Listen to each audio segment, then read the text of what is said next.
Fog lingered over the rooftops of Metzingen in 1934, painting the world a muted gray.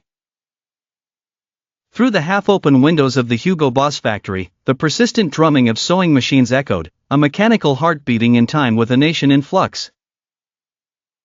The workroom thrived with tension as skilled hands cut fabric in measured lengths with discipline.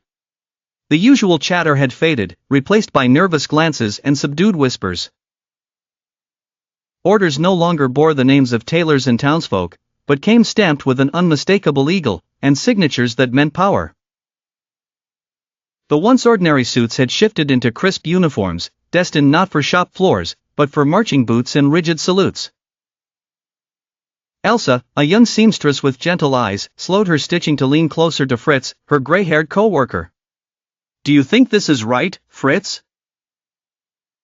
Fritz rarely paused for talk. He weighed the ribbons in his palm, thick and dark, a design far from the tweaks and flourishes of his earlier years. "We're workers, Elsa. The world decides while we survive." Above the seamstresses, in his modest office, Hugo Boss skimmed new contracts. Each page exuded the cold certainty of the state, unmistakable emblems, inflexible terms, promises of volumes and payment. He admired the geometric lines of the uniform, but sensed the weight behind the precision. Duty, demand, and fear rolled together in every shipment.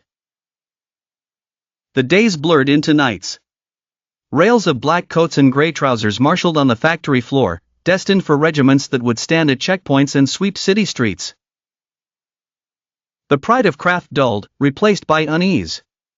Workers pressed their lips thinly in silence, their hands moving but their minds troubled by what each finished garment signified. Some averted their eyes, others lingered in melancholy. Weeks blurred into years, and the contracts grew.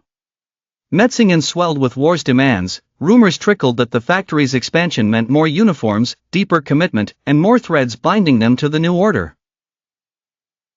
The air carried apprehension, in uniforms that would soon become symbols on foreign streets, in anxious glances exchanged at shift's end.